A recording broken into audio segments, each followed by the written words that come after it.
di saluran YouTube Dewi Surya 2. Kami harap kita semua dalam keadaan sehat untuk dapat menjelajahi sejarah dan tokoh dari kerajaan yang pernah berdiri di Nusantara yang tentunya menarik bersama channel kami.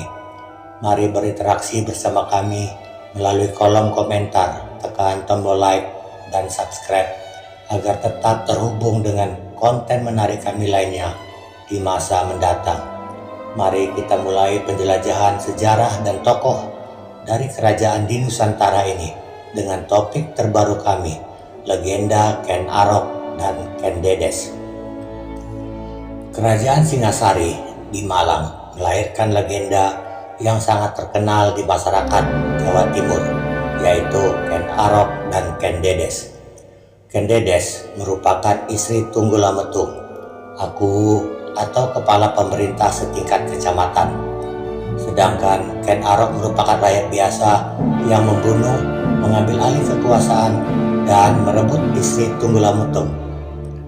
Menurut legenda, Ken Arok merupakan anak hasil hubungan gelap antara seorang wanita bernama Ken Endok dari desa Panawijen dengan Batara Brahma. Tak lama setelah dilahirkan, Ken Arok dibuang ibunya di sebuah pekuburan. Kemudian ia ditemukan dan dibawa pulang oleh pencuri ulung. Dari ayah angkatnya ini, Ken Arok belajar tentang segala siasat, taktik perjudian, pencurian, dan perampokan. Setelah dewasa, ia dikenal sebagai perampok yang sangat ditakuti di wilayah Tumapel. Suatu saat, Ken Arok berkenalan dengan seorang Brahmana yang bernama Loh Gawe yang menasihati agar meninggalkan dunia hitam.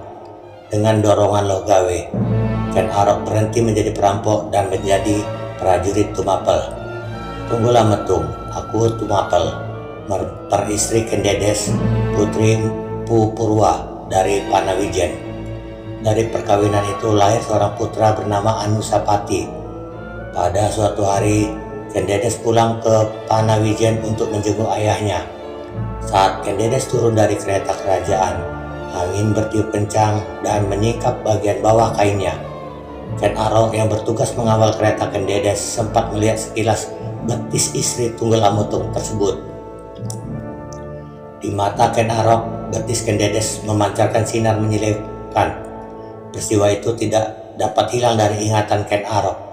Lalu Ken Arok menanyakan peristiwa tersebut kepada Mpu Purwa. Sang empu menjelaskan bahwa Ken Dedes ditakdirkan sebagai wanita yang akan menurunkan raja-raja di Pulau Jawa. Kemudian Ken Arok memesan sebuah keris kepada Empu Gandring, empu di Tumapel. Namun Ken Arok tidak sabar menunggu pembuatan keris yang membutuhkan waktu lama untuk menjadi senjata yang ampuh. Ia marah lalu merebut keris yang belum selesai dan menikam tubuh pembuatnya. Menjelang ajal, Empu Gandring mengutuk bahwa Ken Arok akan mati di ujung keris dan keris akan meminta korban 7 nyawa. Ken Arok meminjamkan keris tersebut pada temannya yang senang pamer, yaitu Kubo Ijo. Kubo Ijo mengamalkan keris itu pada teman-teman prajuritnya bahwa keris tersebut adalah miliknya.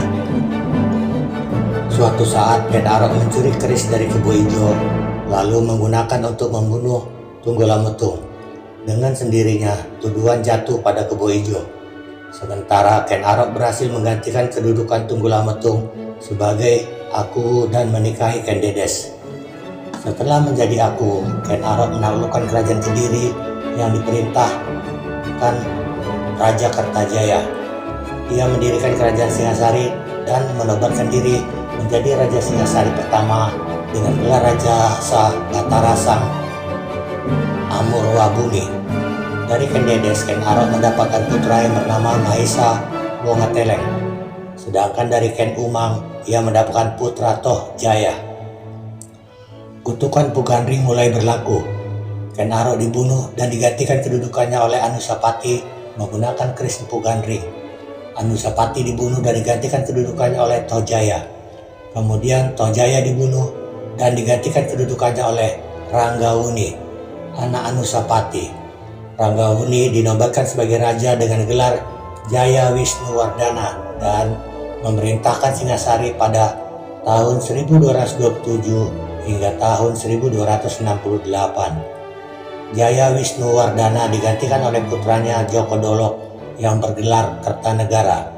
Kertanegara merupakan Raja Singasari terakhir karena pemerintahannya ditumbangkan oleh Raja Kediri, Jayakatwang. Jayakatwang berhasil dikalahkan menantu Kertanegara yang bernama Raden Wijaya. Raden Wijaya merupakan keturunan Maisa Wongatelem dan Raja Udayana di Bali. Kemudian Raden Wijaya mendirikan kerajaan Majapahit dengan pusat pemerintahan di Tarik atau Trowulan.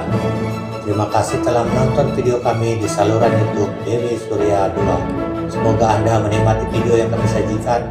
Jangan lupa tekan tombol like dan subscribe agar tetap terhubung dengan konten menarik kami lainnya di masa mendatang. Sampai jumpa di penjelajahan sejarah lainnya. Salam sejarah dari Dewi Surya 2.